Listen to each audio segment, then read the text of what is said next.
La película El Ciudadano Kane es del año 1941, posterior a un gran éxito que tuvo Orson Welles en la radio cuando realizó la radionovela La Guerra de los Mundos. Por entonces era un muchacho de 25 años, 26 años, ¿m?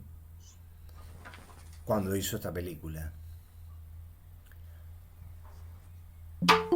Los productores pensaron que Orson Welles era una cantera de la que podría salir productos realmente exitosos y de un amplio impacto público, como fue la Guerra de los Mundos. ¿M? Y entonces eh, varias productoras que para entonces eran las cinco grandes, como se le llaman, se le llamó en la historia del cine, las cinco grandes productoras. Pero Orson Welles solamente hizo un contrato con RKO, que era una empresa que necesitaba salir un poco adelante de una mediana crisis económica. Y pensó que una buena inversión era invertir en Orson Welles. ¿Por qué digo que es fascinante la historia de esta película? O no solamente la historia de cómo fue hecha, cómo fue convocada su realización, cómo fue el proceso de producción, sino el devenir que tuvo en la historia de nuestra cultura. Nuestra cultura, cuando digo nuestra cultura, digo nosotros, Uruguay, ¿sí? Colonia de Occidente. ¿Sí? Tampoco pensemos que estamos muy en el centro. Digo esto porque nosotros no pinchamos ni cortamos, no somos, no definimos, ¿sí? Si esta película tiene que ser la mejor de la historia o no. ¿Sí? Pero no porque seamos pocos, ¿sí? Porque si sumamos a todo Latinoamérica somos bastantes. Es porque no tenemos un poder de opinión o de peso de nuestra opinión en esa cultura que nosotros pensamos que a la que pertenecemos. ¿Sí? Claro que a un africano, a un asiático, le importa muy poco si es considerada esta película la mejor de la historia, porque sabe que está fuera, ¿no?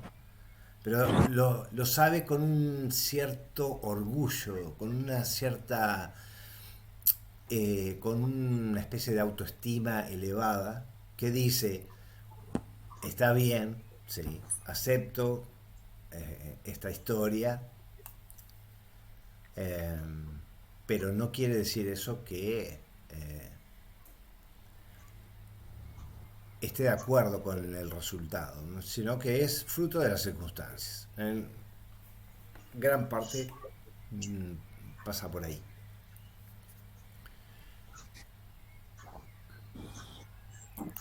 Y recordaba una crítica que había hecho Borges a El Ciudadano Kane. La historia que vamos a ver hoy es una historia paradójica, porque la película, ¿sí? Tiene una primera instancia de eh, comunicación, de propaganda, de publicidad, en la que la empresa RKO, la productora, hace un esfuerzo por eh, poner en conocimiento de directores y críticos la aparición de esta película. Es decir, en el mundo intelectual cinematográfico norteamericano, esta película comenzó siendo conocida. No le fue bien en público. Sobre todo no por la película, sino porque el personaje aludido en la película, el ciudadano Kane, alude a un magnate de los medios de comunicación norteamericanos, eh, de apellido Hertz, que al conocer el contenido de la película y que se parecía en mucho a su vida, a su propia vida, hizo todo lo posible a través de los medios y de abogados para que la película saliera lo más debilitada y herida posible. ¿Mm? Y en gran medida lo logró a nivel de público, no lo logró a nivel de otros realizadores y de críticos. Muy pocos críticos, o quizás no tengo la información de cuántos, ¿sí? Pero algunos críticos, muy pocos, no fueron invitados esa, a esa presentación o preestreno. Y los que no fueron, obviamente, hablaron peste de la película. Viene una época, la década del 40, ¿sí? En que se da a conocer al público. Tenemos el testimonio de Borges, como se lo venía anticipando, que hace una crítica negativa de la película. ¿Mm? En la década en un artículo que publica en la revista Sur, que es la revista de su grupo de intelectuales. Por lo tanto, la película, desde esa intelectualidad, no a nivel del resto, pero sí al nivel de esa intelectualidad, aparece herida. Luego hay una gran reivindicación desde los teóricos del cine, los distintos movimientos y corrientes del cine que reivindican o ven en El Ciudadano Kane una película que, digamos, se sacaba de arriba una gran cantidad de eh, premisas estáticas, premisas solidificadas en la industria del cine. Y ese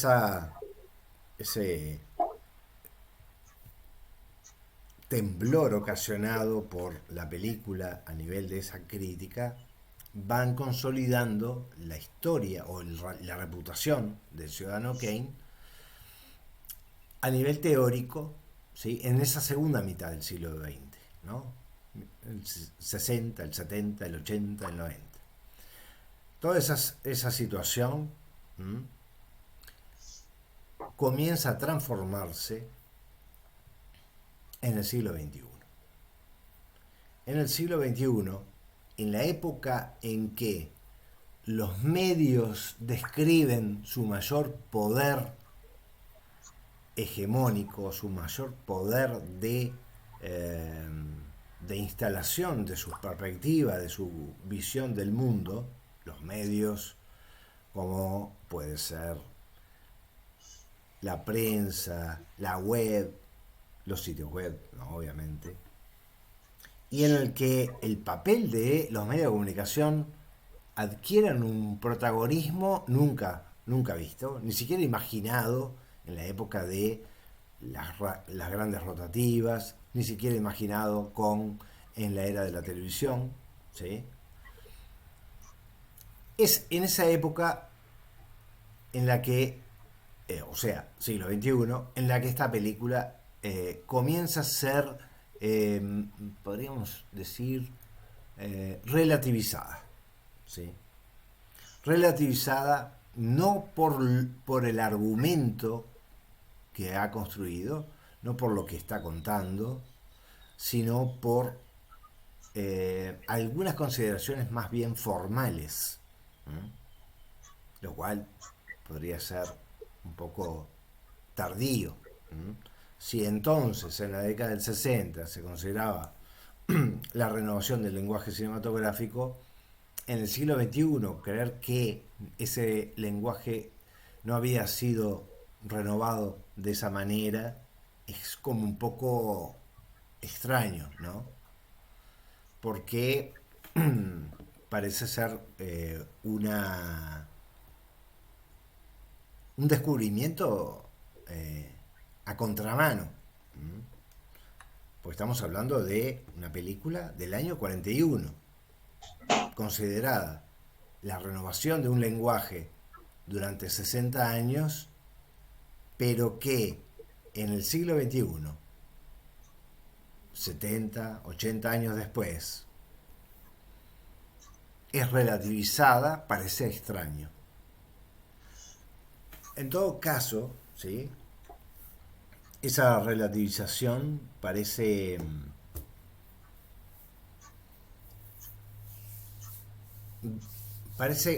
surgir de otra cosa.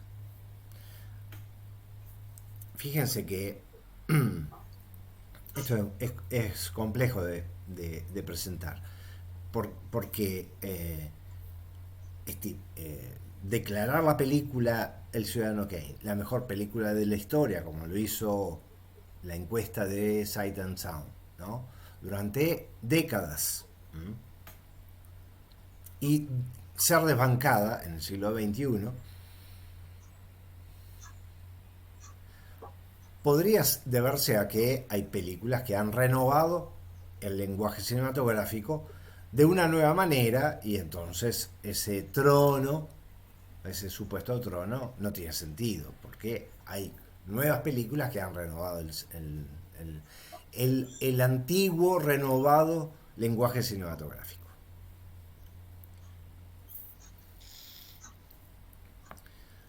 Pero el tema de la película, a dónde, de qué trata esta película, son los medios de comunicación. ¿Mm? Y es el poder que se ejerce a través de los medios de comunicación en un control sobre la sociedad.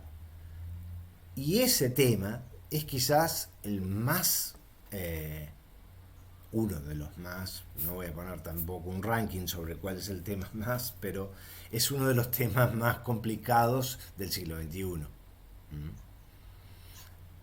Eh, y entonces esa renovación del ranking del canon, no viene por la aparición de una nueva conmoción del lenguaje cinematográfico, sino por ciertos gustos y ciertas nuevas propuestas, ¿m? Que no alcanzan a los efectos que tuvo el Ciudadano Kane.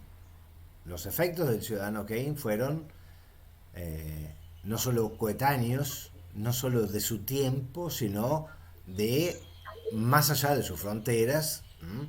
Y más allá de su contemporaneidad. ¿M? Es decir, alcanzaron la década del 80 y del 90. Estamos hablando de una repercusión a muy largo plazo. ¿M? Una película tiene repercusiones muy alrededor de su aparición. Esta la tenía en décadas posteriores. ¿Mm? Si bien yo no estoy tratando de restaurar eh, el trono en, eh, en el lugar de, o sea, el Ciudadano Kane no tiene su lugar, ¿sí? Histórico, dado por las circunstancias, dado por los efectos, ¿m? Dado por el origen, Estados Unidos, ¿m? Pero eso no la hace la mejor película de la historia ni nada por el estilo, ¿sí? Pero lo que voy es a quienes declararon que fue la mejor película de la historia, ¿sí? Eh, en una época en que los medios de comunicación son la problemática clave, una de las problemáticas más eh, críticas, ¿sí? De nuestra época, parece un poco extraño. O por lo menos parece un poco sospechoso de eh, criterios de renovación de ese canon que no pasa por los efectos que ha tenido la película a nivel de la cultura cinematográfica, sino por otras razones. Borges, y por acá tengo, a ver, tengo por acá, sí, les voy A a Buster mostrar, Keaton. Disfrutaba mucho de las. les voy a mostrar un pequeño documental que habla de Borges y el cine. Más allá de su pasión por la literatura, Borges también tuvo su lado cinéfilo. Al contrario de lo que podría pensarse, su ceguera no fue un impedimento para poder disfrutar del séptimo arte. Lo sonoro compensaba la falta de lo visual, y más aún cuando en la película se oía la dulce voz de su actriz favorita Greta Garbo. Consideraba una porquería a Chaplin y un caballero a Buster Keaton. Disfrutaba mucho de las películas de western, de las películas de gangsters y el cine de Hitchcock y Von Stenberg. Pero Borges no solo colaboró con el cine siendo un mero espectador. Además de sus críticas, el erudito escribió al menos 4 guiones junto a Adolfo Bioy Casares, y por si fuera poco, junto al maestro Hugo Santiago hicieron una película francesa llamada Los Otros y una película argentina llamada Invasión, que si bien no tuvo tanto éxito en taquillas, a mi gusto es una de las mejores películas que tiene nuestro país.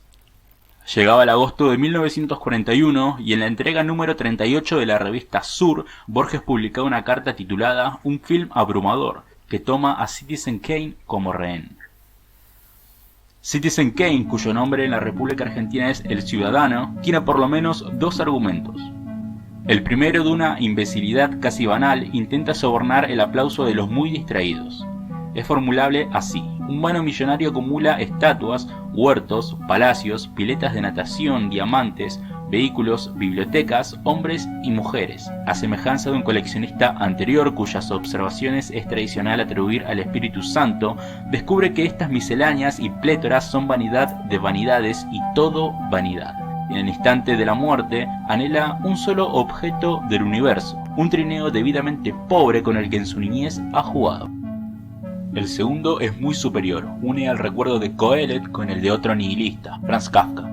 El tema, a la vez metafísico y policial, a la vez psicológico y alegórico, es la investigación del alma secreta de un hombre a través de las obras que ha construido, de las palabras que ha pronunciado y de los muchos destinos que ha roto.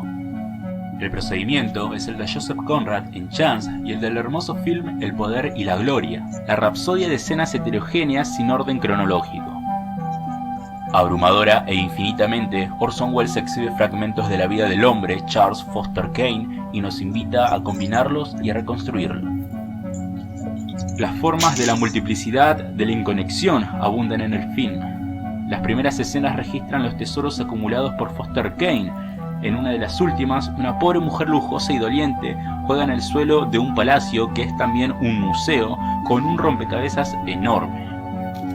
Al final comprendemos que los fragmentos no están regidos por una secreta unidad. El aborrecido Charles Foster Kane es un simulacro, un caos de apariencias.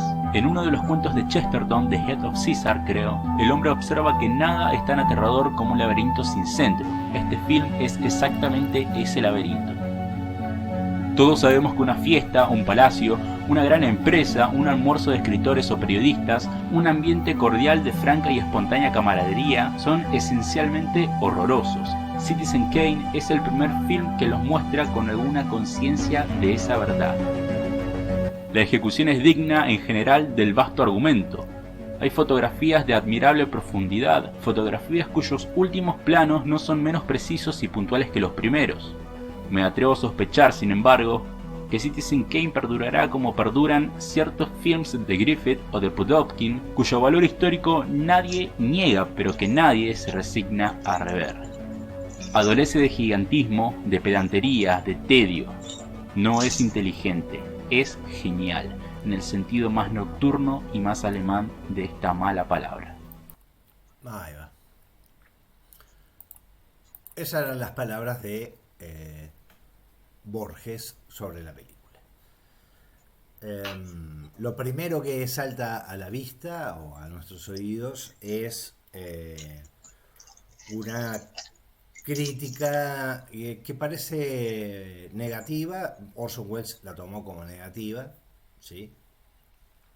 Y luego, a posteriori, años después, Borges la rectificaría, la acomodaría, pero ya en una época en que El Ciudadano Kane era una película consagrada como la mejor película de la historia, ¿no? Era ya como si no se pudiera subir al tren Borges. Capaz que estoy siendo demasiado agresivo con Borges, pero sin lugar a dudas, eh, la repercusión que tuvo a nivel cinematográfico, Borges no la pudo calcular. Lo que calculó Borges era el argumento, ¿sí?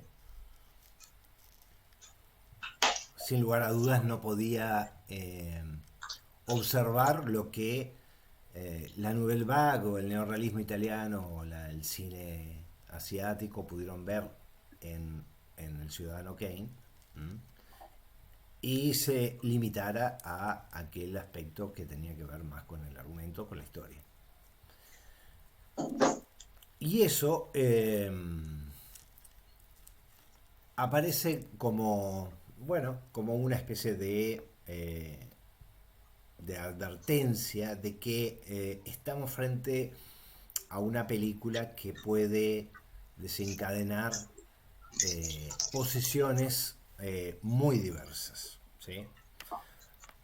A pesar de lo impactante de la película, pueden, puede promover posiciones eh, muy críticas respecto a su valentía o riesgo, o, también podríamos llamarle este, desparpajo en criticar el poder económico y mediático de la época. ¿Mm? Hearst había tenido un papel como el que tiene la CNN respecto a las guerras contemporáneas, ¿sí? O Fox, o cualquier cadena de televisión actual respecto a los acontecimientos históricos. En el sentido eh, de pasar por alto una ética medianamente coherente o una ética mínima respecto a el papel del periodismo, pasar por alto por absolutamente eh, cualquier consideración acerca de eso, y fue uno de los instigadores de la declaración de guerra de Estados Unidos con Cuba, con España, en un intento por quedarse con Cuba, allá en el final del siglo XIX. ¿Mm? Inventando historias de todo tipo, historias heroicas, melodramáticas, muy emotivas, que hicieran que la población norteamericana apoyara una guerra contra España, que terminó con la adquisición de Puerto Rico, Filipinas, la pérdida de Cuba, etcétera. ¿Sí? Es decir, le fue muy mal. Obtuvo, ¿sí?, lo que quiso. Y ese manejo de la información y de los medios de comunicación, Orson Welles lo, lo vuelve a contar camuflado en un personaje que es Charles Foster Kane, ¿sí? No es el mismo Hearst con el mismo nombre, pero tiene todas las características. Desde su mansión atiborrada de cosas hasta su pareja que intenta cantar y se dedica a hacer puzzles.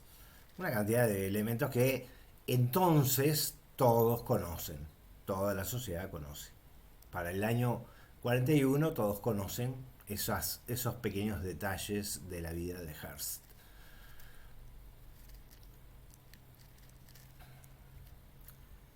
Sin embargo, la, eh,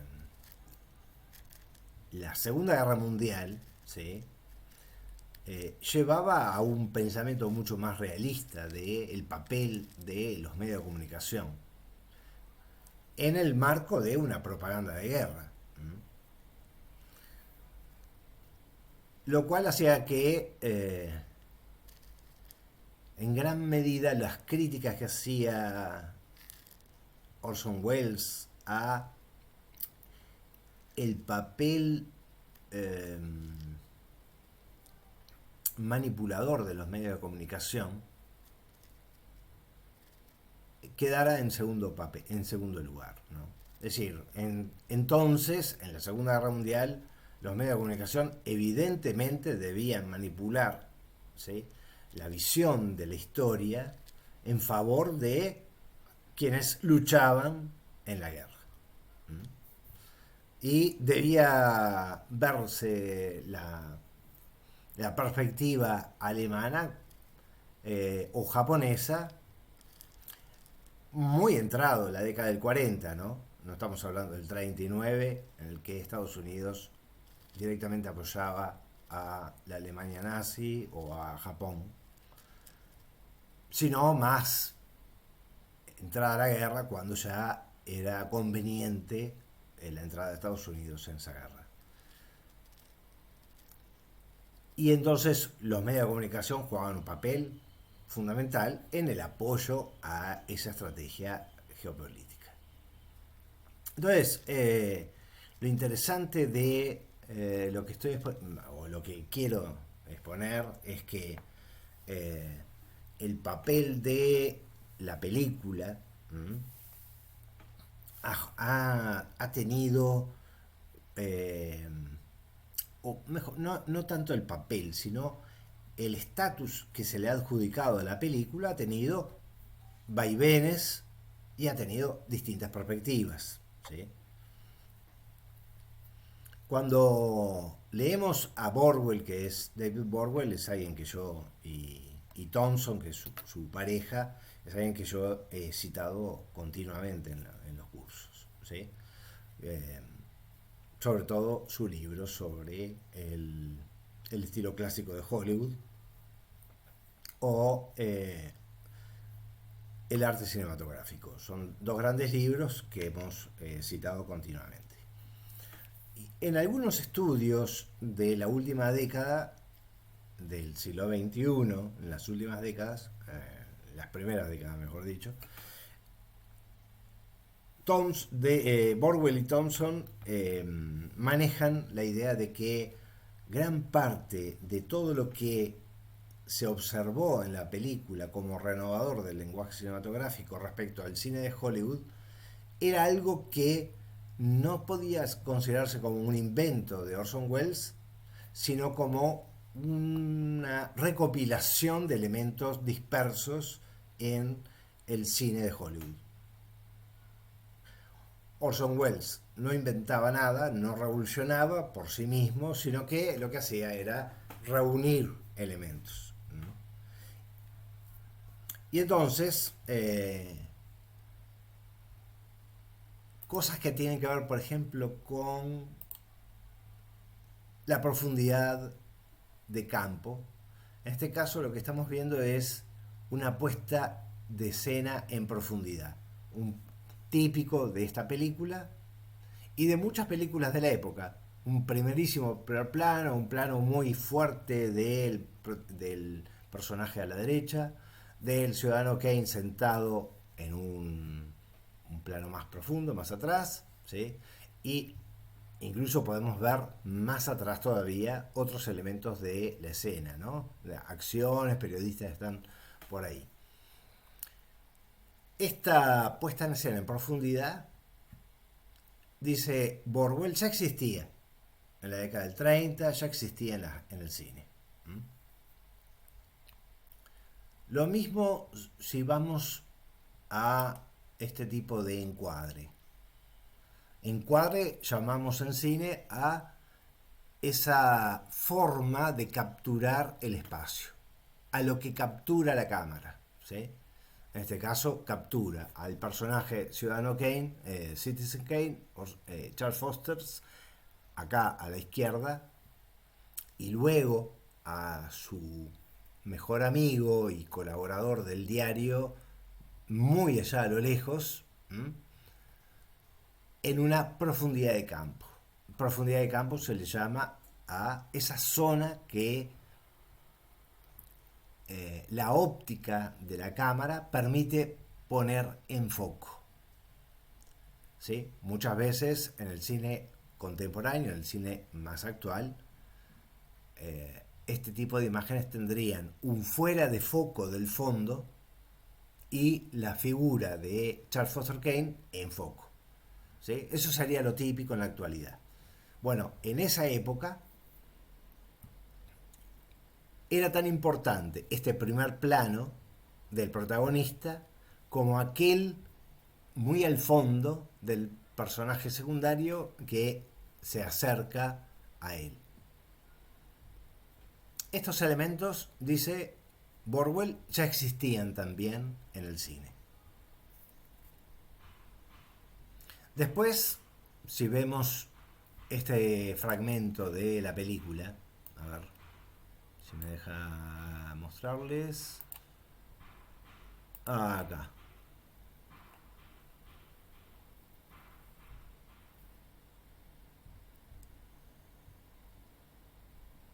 Fíjense, la película comienza con la muerte del protagonista. ¿Sí? Es decir, su orden no es cronológico. Comienza con el final de la historia del protagonista, de la historia biográfica de este personaje. La muerte de Charles Foster Kane. Y después, respecto a esto, Borwell dice que estos cambios cronológicos también existían en el cine. Sobre todo en la década del 30. A posteriori aparece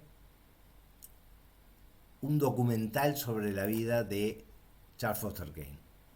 Es un documental, acá lo vemos a Charles Foster Kane, por ejemplo, junto con Hitler.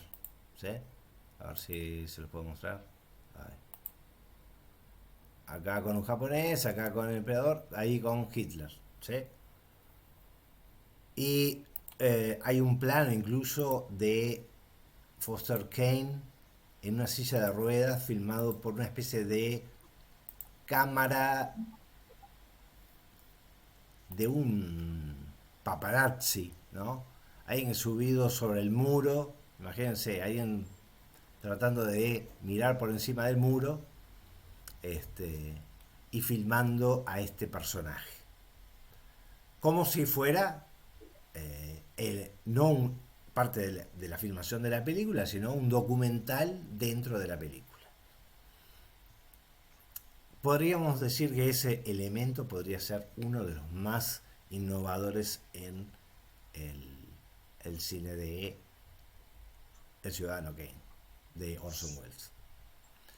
Después aparece, aquí les muestro, es la decisión de unos periodistas de reconstruir esta historia, reconstruir la historia de este personaje y descubrir uno de los secretos que envuelven al personaje, que es las últimas palabras de él, que es Roswell, ¿no?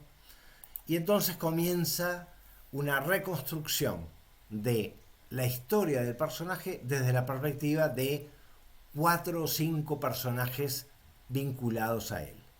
¿Sí? Su antigua pareja, un amigo, el abogado, ¿sí? El primer socio, que van a ir dando cada uno su perspectiva sobre quién era realmente Charles Foster Kane. Esta modalidad de la construcción de una historia en base a distintas perspectivas también, dice Borwell, estaba presente en el cine. Sobre todo en aquel cine que tenía que ver con, por ejemplo, juicios donde los distintos testigos iban aportando sus perspectivas. Luego, esta modalidad la vamos a ver, por ejemplo, en el cine japonés, en la película Rashomon, aunque está basado en una novela, la de Akutagawa, ¿verdad? Pero es algo que está presente, no lo inventa Orson Welles. Orson Welles lo reúne. Todos estos elementos aparecen como reunidos por Orson Welles.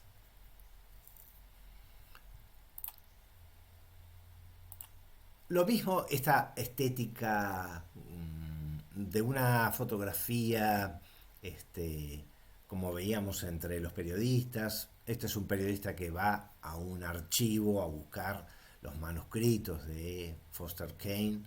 Es decir, están envueltas en ese clima casi expresionista de iluminación, pero sin lugar a dudas que no los estaba aportando Greg Toland, el fotógrafo, en el sentido de no los estaba inventando, sino los estaba, digamos, condensando en la película.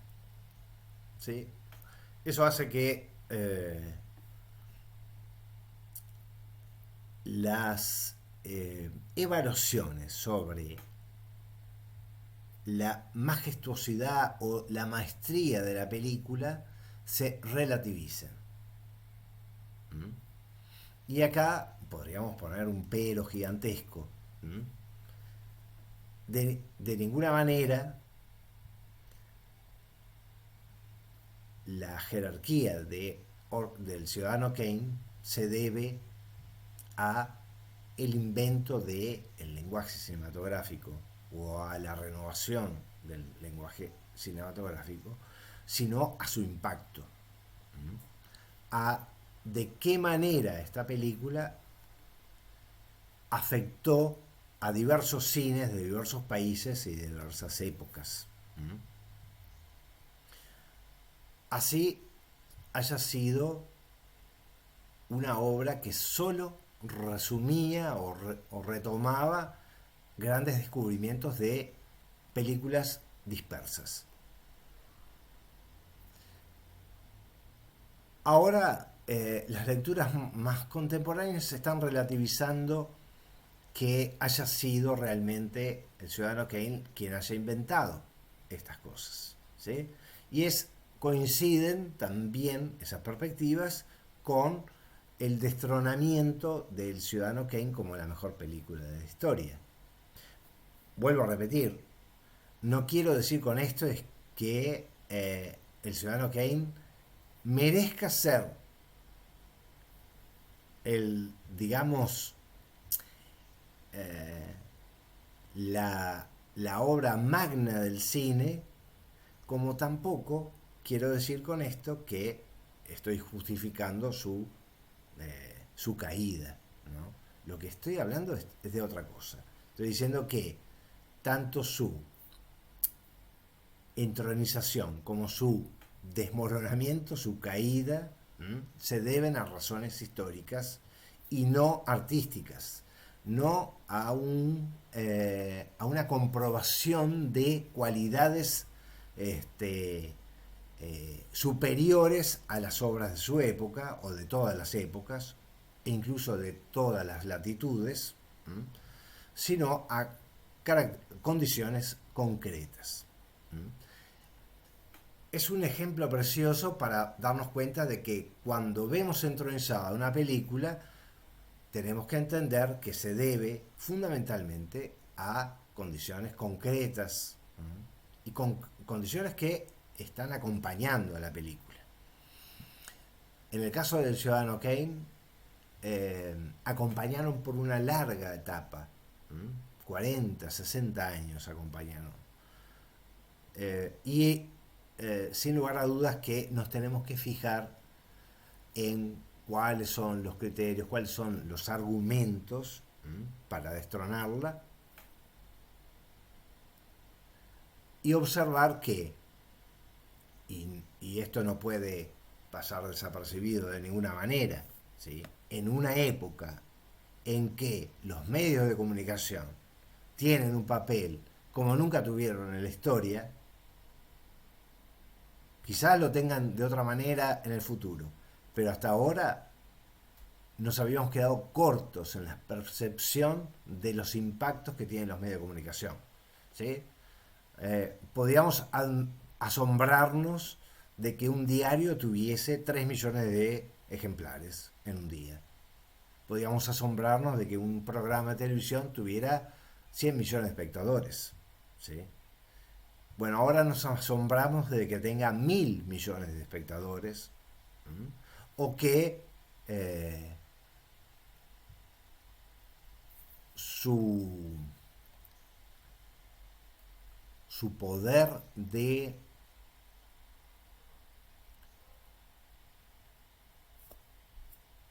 encantamiento, no sé si se llama, estoy hablando de modo metafórico, obviamente, ¿no? Su poder de encantamiento, su poder de convicción, eh, haya superado cualquier previsión. Si Hertz, ¿sí?, manipulaba con las sensaciones, la emotividad, una chica cubana allá en 1890 y pico, secuestrada por los españoles, vejada por un coronel, creo que era la historia que iba por ahí, y entonces eso impactaba en la sociedad norteamericana, que decía, tenemos que entrar en guerra con esos españoles atrasados, ¿sí? Era un juego, casi podríamos decir, de primaria respecto a el nivel terciario que manejan los medios de comunicación en la actualidad. ¿Sí? Y esta película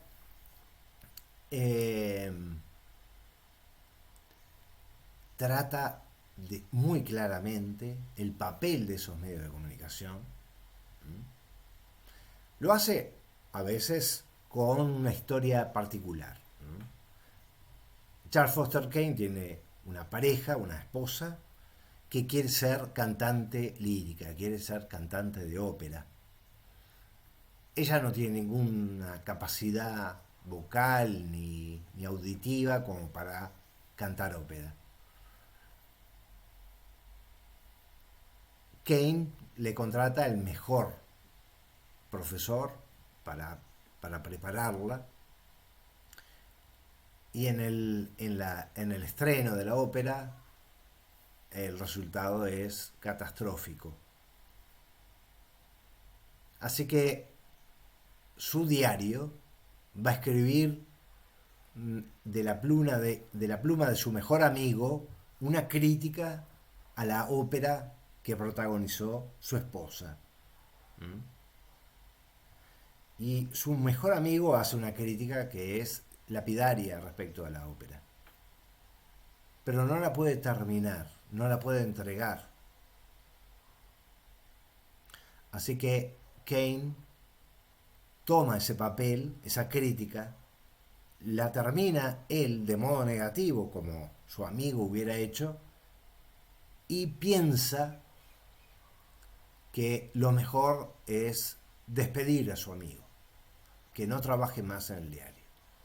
Y entonces continuar con su estrategia de imponer su voluntad sobre la opinión pública, sobre la percepción, y moldear la realidad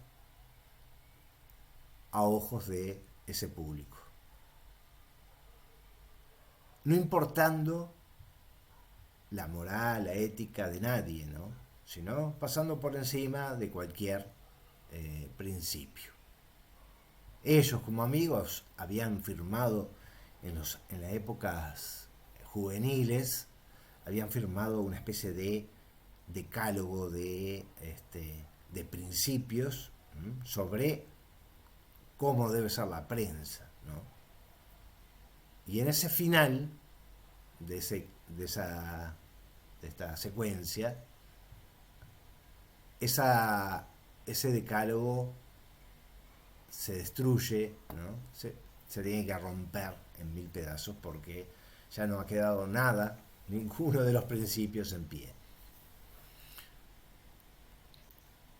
Fíjense que, bueno, después de que yo les hice esta gran presentación de Borges con una visión negativa sobre la película, hablando del gigantismo, de lo genialidad, pero en el sentido de justamente ese gigantismo, de la espectacularidad,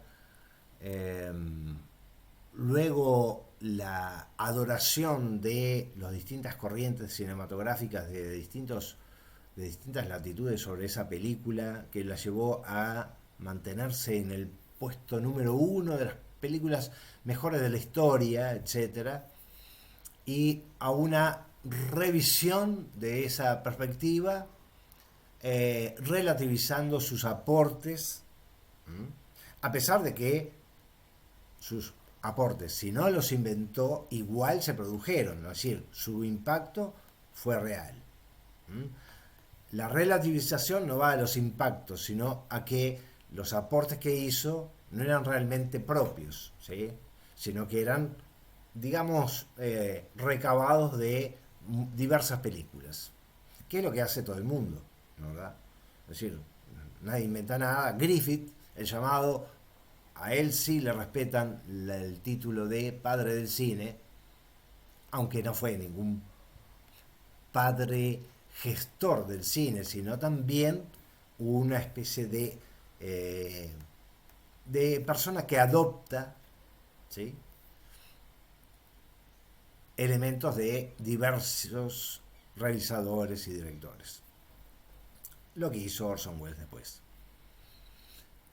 Pero a Orson Welles no se le perdona, uno, ir contra los oligopolios, como era el de Hearst, ¿sí? Actitud que es peligrosísima en la actualidad. Ir contra los oligopolios de los medios de comunicación es tirarse dentro de un volcán. Segundo, establecer él las condiciones en las que se produce y se realiza la película, hablando de lo que quiere hablar sin que las productoras puedan, porque él establece por un contrato, las productoras no pueden influir sobre ese asunto. Así que él está protegido frente a eso. La propaganda posterior hizo que a nivel de la crítica tuviera una cierta aceptación, pero el público no se llegó a quizás a promoverlo dentro del consumo del público. Quedó un poco relegada. Obviamente que en la misma época se estrenaba una película gigante, hermosísima, que es El Halcón Maltés, de Ford, que tenía un guión magistral, tenía condiciones realmente impresionantes como para ganarle el Oscar a esta película, a la que no le iban a dar ese Oscar por las razones antedichas. Una, los 5 grandes de Hollywood, ¿sí?, asociados a los grandes oligopolios de medios de comunicación, no iban a dejar que este muchacho, Orson Welles, se atreviese a poner no solamente en ridículo la vida de uno de esos protagonistas del oligopolio, sino además a escarbar en las metodologías que se aplicarían durante todo el siglo XX y el actual siglo XXI.